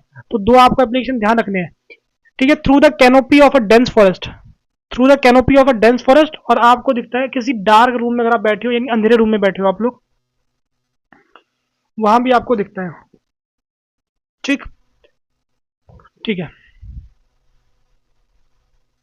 ये आपको समझ आ गया होगा। अब स्काई ब्लू क्यों दिखता है और एस्ट्रोनॉट को स्काई ब्लैक क्यों दिखता है, और साथ में रेड कलर का यूज क्यों करते हैं, उससे पहले हमें थोड़ा स्कैटरिंग को समझना पड़ेगा कि स्कैटरिंग कैसी होती है, ठीक है, स्कैटरिंग आपकी कैसी होती है, तो आपको इस बात का, ये बड़ा इंपॉर्टेंट टॉपिक है, ठीक है, स्कैटरिंग कैसे होती है। देखो हमारे एटमॉस्फेयर में अलग अलग टाइप के पार्टिकल होते हैं, कभी पार्टिकल छोटे होते हैं, कभी पार्टिकल बड़े होते हैं, अलग अलग टाइप के पार्टिकल होते हैं आपके आसपास जो आपको दिखते नहीं है। और हमने पढ़ा है कलर्स की वेवलेंथ, ठीक है, विबग्योर, रेड की तरफ बढ़ता है वेवलेंथ, और वायलेट में वेवलेंथ आपकी घटती है, वायलेट में वेवलेंथ आपकी घटती है। तो जो एटमॉस्फेयर में पार्टिकल्स है वही लाइट को स्कैटर करते हैं, वही लाइट को स्कैटर करते हैं, ठीक है, इतना सर समझ बिल्कुल आ गया, बिल्कुल ठीक है, बढ़िया भैया, इतना हमको समझ आ चुका है। लेकिन आपको एक इंपॉर्टेंट बात समझनी होगी, अब अगर एक पार्टिकल बहुत छोटा है ना, एक पार्टिकल बहुत छोटा है, तो वो उस लाइट को स्कैटर करता है, वो उस लाइट को स्कैटर करता है जिसकी वेवलेंथ कम होगी। पार्टिकल का साइज पार्टिकल का साइज लाइट को स्कैटर करता है। अगर लाइट की वेवलेंथ क्या होती है, कम होगी, और पार्टिकल का साइज कम होगा, तो वो कम वेवलेंथ वाली को स्कैटर करता है। अगर पार्टिकल का साइज थोड़ा बड़ा होगा, तो जिसकी वेवलेंथ ज्यादा होगी ना, वेवलेंथ बड़ी होगी, उस लाइट को वो स्कैटर करता है, ठीक है। आप यहाँ पर एनसीईआरटी में पढ़ लेना, ठीक है, ये पार्ट एनसीईआरटी का पढ़ लो, और थोड़ा सा पार्ट यहाँ पर पढ़ लोगे, तो आपको ये बात समझ आपको आने वाली है। अगर पार्टिकल छोटा है तो छोटी वेवलेंथ वाली लाइट को स्कैटर करेगा, अगर आपके पास पार्टिकल का साइज बड़ा है तो बड़ी वाली वेवलेंथ को स्कैटर करता है, और अगर पार्टिकल का साइज काफी इनफ बड़ा है, पार्टिकल काफी ठीक ठाक साइज पार्टिकल का है, तो पूरी की पूरी व्हाइट लाइट को भी स्कैटर्ड कर देता है। अगर पार्टिकल का साइज काफी सफिशिएंट लार्ज है तो पूरी की पूरी व्हाइट लाइट को भी स्कैटर्ड कर देता है। ये बात आपको ध्यान रखनी है। एग्जाम में ये नहीं पूछेगा, लेकिन जो आप ये आंसर लिखोगे ना स्काई ब्लू क्यों दिखता है वगैरह वगैरह, तो इसके लिए आपको वो समझना जरूरी है। इसके लिए आपको वो समझना जरूरी है आपके पास, ठीक है ना। उम्मीद करा आपको समझ आ गया होगा, वो समझना जरूरी है आपके पास, तो वो मैंने आपको बता दी। अब बात करते हैं वेवलेंथ की। ये आपके पास यहाँ पर एक नंबर है 1.8, जो आपके पास क्या होता है, ये देखो यहाँ लिखा हुआ the red light has a wavelength about 1.8 times greater the wavelength of blue light.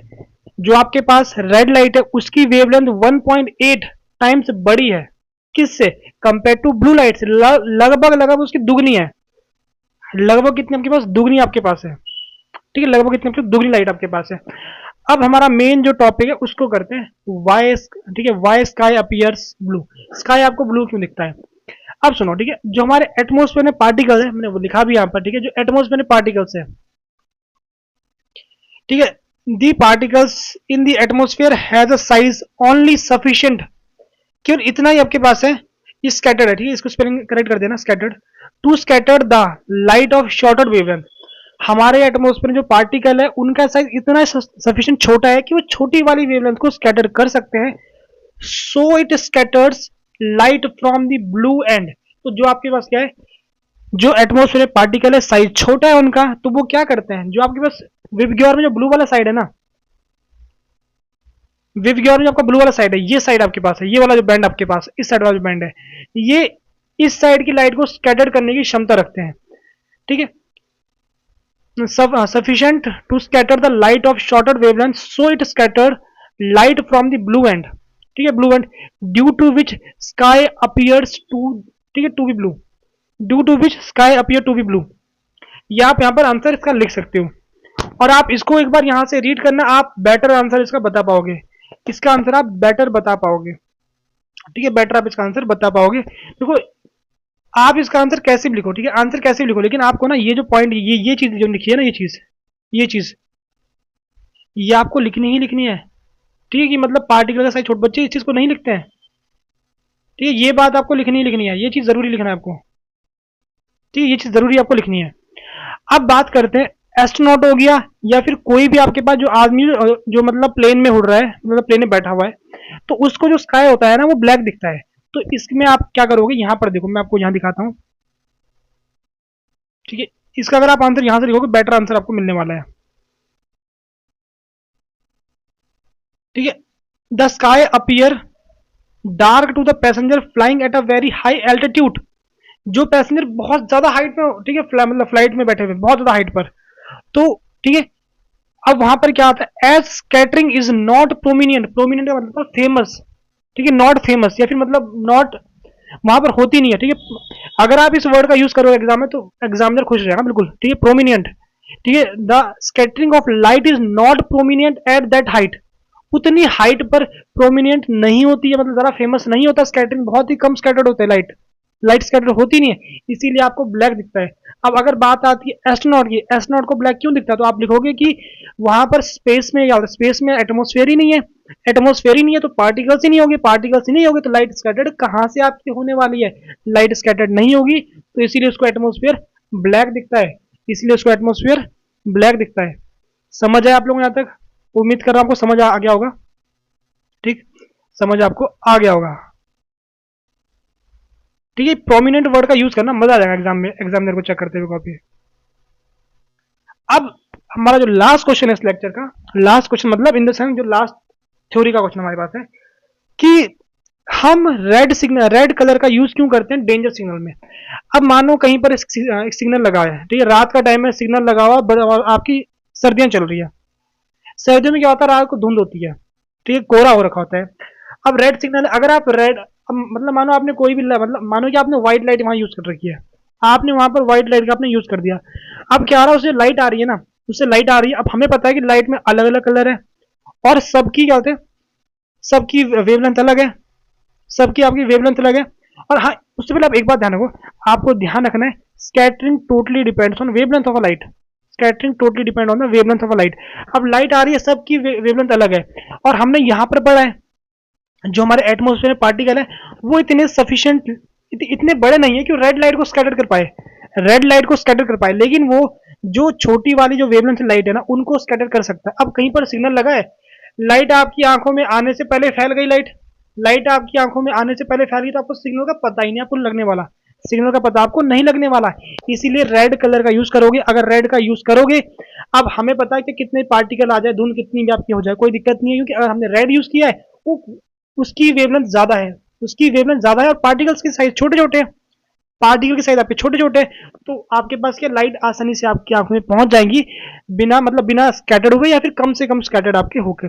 तो आपको इस तरीके से आंसर लिखना है, इसका मैं आगे लेक्चर में इसका आंसर लिखने वाला हूँ, कि हम प्रीवियस क्वेश्चन लाए, यहाँ स्पेस नहीं था तो मैंने वहां लिखा नहीं है इसका आंसर। तो इसी के साथ हमारी थ्योरी हो चुकी है कंप्लीट।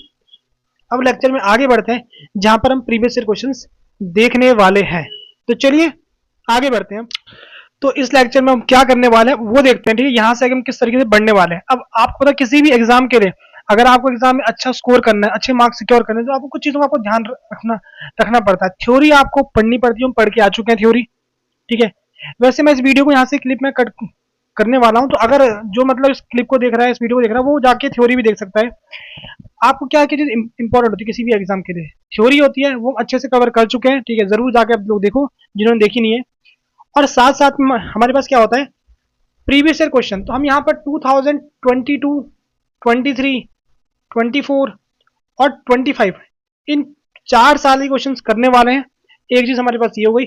सेकंड चीज, जो हमारे पास दो सैंपल पेपर इस बार उत्तराखंड बोर्ड में जो 2 सैंपल पेपर आपके पास आए थे, हम उनको भी देखने वाले हैं यहाँ पर। तो ज्यादा टाइम वेस्ट ना करते हम थोड़ा सा आगे जल्दी थोड़ा फॉरवर्ड बढ़ते हैं, ठीक है। हमारे पास पहले कुछ एमसीक्यू हमारे पास है, तो इनको करते हैं। When light passes through a prism, it disperses into a 7 color. Which color will deviate the most? कौन सा कलर सबसे ज्यादा डेविएट होगा? तो विवग्योर बना दो, क्या बना दो? विवग्योर, विवग्योर बना दोगे तो इस साइड वेवलेंथ, जिसकी वेवलेंथ कम होगी, वायलेट की कम है, तो वो सबसे ज्यादा आपका डेविएट होता है, ठीक। अगला, the human I forms the image of an object in its retina. बहुत इजी क्वेश्चन पूछेगा प्रीवियस ईयर में, बहुत इजी क्वेश्चन। रेटिना बनती है आपकी image. Which part of human I control the amount of light entering. अब देखो यहाँ पर पूछा गया लाइट एंटरिंग पूछा हुआ है, तो लाइट एंटरिंग में आप लोगों ने पढ़ा होगा क्या होता है आपके पास, आयरिस, ठीक है। आयरिस में आपकी क्या होती है, लाइट एंटर होती है आयरिस से आपके पास आंख के अंदर, ठीक है। Explain why do star twinkle. Star क्यों चमकते हैं, ठीक है। तो इसका एक्सप्लेनेशन अगर आपको चाहिए, ठीक है, तो ये जो क्वेश्चन आपके पास है वाई डू स्टार ट्विंकल, तो इसका आंसर कहां से आपको लिखना है, पहले मैं आपको दिखा देता हूं स्लाइड एक बार, कहां से आप इसका आंसर लिखोगे,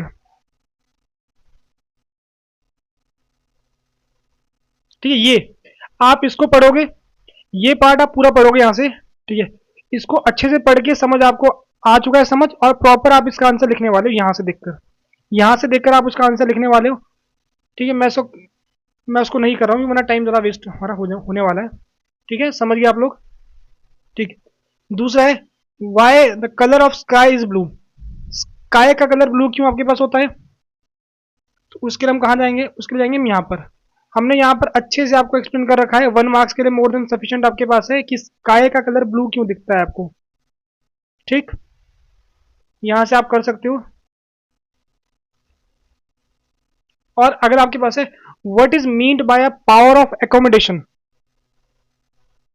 power of accommodation of the eye, ठीक है। आई की पावर ऑफ एकोमोडेशन आपके पास क्या होती है, तो पहले एक बार मैं इसको एक्सप्लेन कर दूं कि स्टार आपके, देखो जो इस वीडियो को यहां से देख रहे हैं, तो आप लोग एक बार जो हमारी पूरा लेक्चर उसको देख लेना, आपको प्रॉपर समझ आने वाला है आपके पास ये भी, और ये भी आपको प्रॉपर समझ आने वाला है।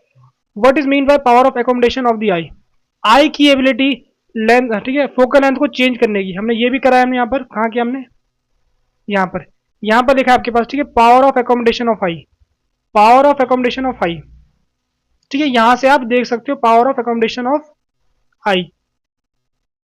डायरेक्ट क्वेश्चन पूछ जाते हैं, डायरेक्ट क्वेश्चन, ठीक है।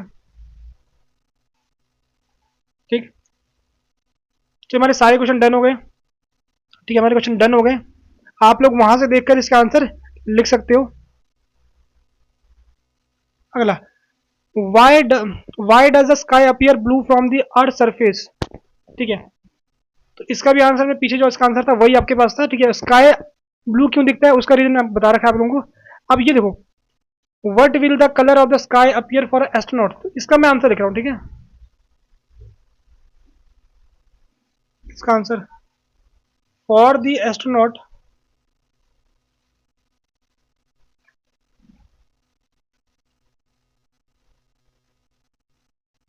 ठीक है, for the astronaut sky appear to be black because in space, okay, there is no atmosphere, so there will be no scattering of light, no scattering of light। ठीक है, no scattering of, इतना काफी आपके पास sufficient होगा। ठीक है, वहां आपके पास लाइट स्कैटर्ड ही नहीं होगी एस्ट्रोनॉट के लिए।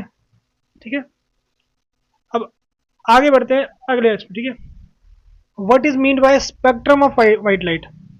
व्हाइट लाइट का स्पेक्ट्रम के पास क्या होता है, which colour of spectrum deviate the most and which the least. ठीक, इसका मैं लिखता हूँ। ठीक है, आंसर वन। ठीक है, आंसर ए वाला करते हैं, कौ जो भी बोलना चाहो। ठीक है, spectrum of white light, spectrum of light,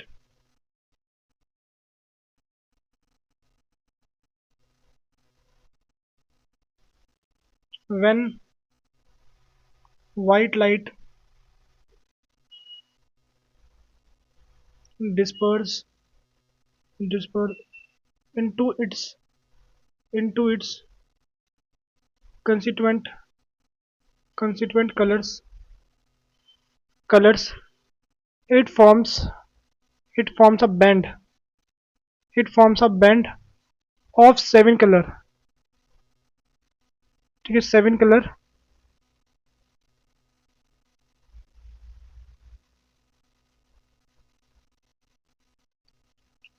वे भी। ठीक है, ठीक है, इज कॉल्ड द स्पेक्ट्रम।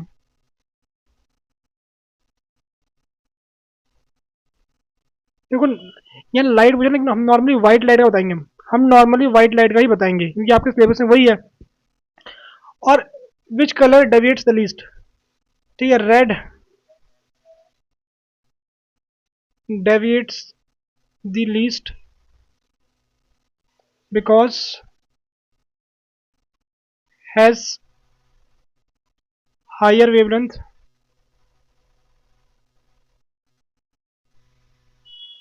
और violet violet why violet spelling violet V O I, V O I होती है ना, we I O, violet.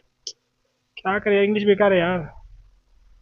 Violet deviate the most because has least wavelength. ठीक है, तो आप इसे इसको लिख सकते हो। What is the far point and near point of human.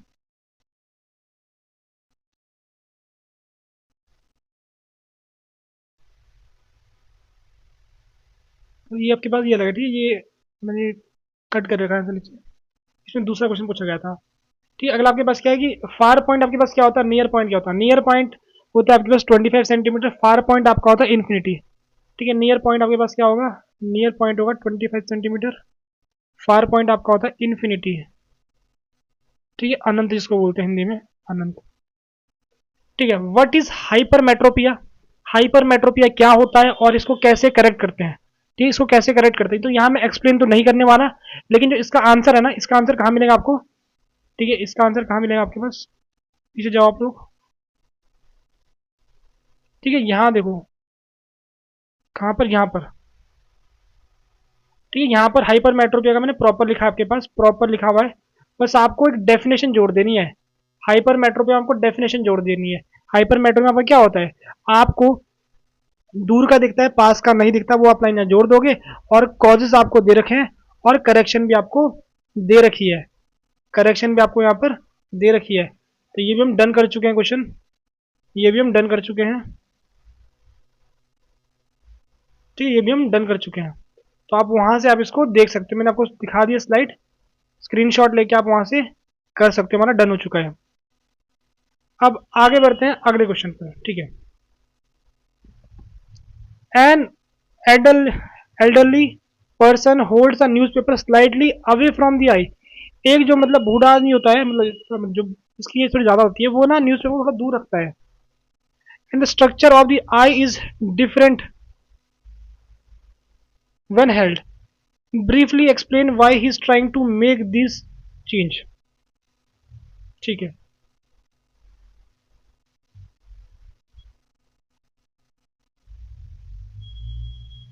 ठीक है, इसका आंसर करते हैं। अच्छा क्वेश्चन पूछा है, ठीक है, अच्छा क्वेश्चन है। जो बूढ़े आदमी होते हैं वो न्यूज़पेपर को दूर क्यों होल्ड करते हैं? An elderly person holds the newspaper slightly away from the eye and the structure of the eye is different. ठीक है, डिफरेंट व्हेन हेल्ड।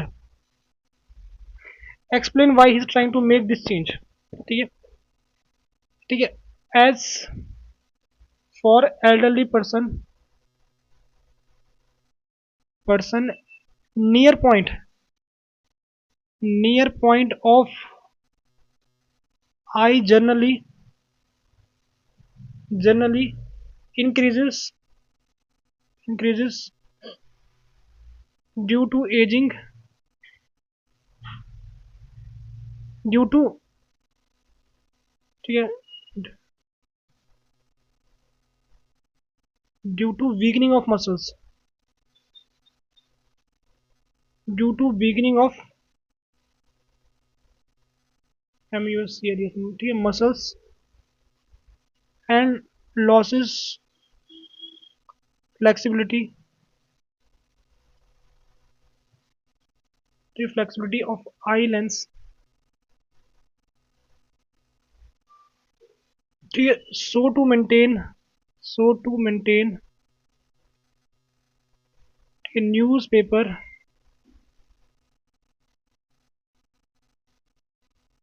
ठीक है, to its far point, to its near point, ठीक है, near point,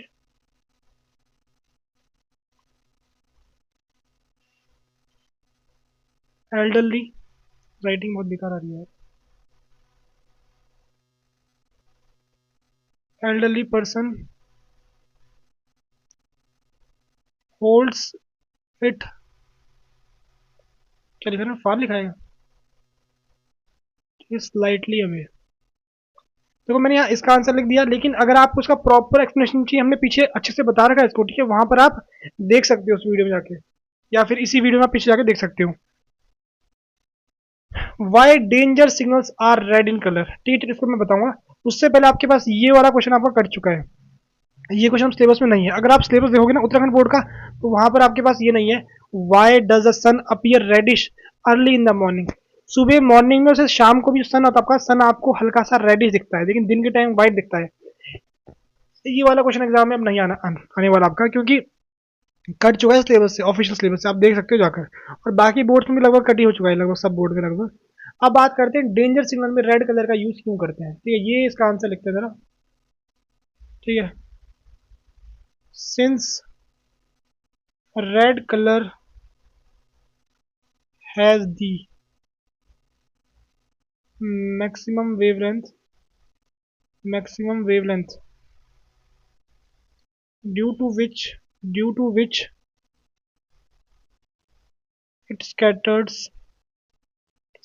the least by smoke, dust particles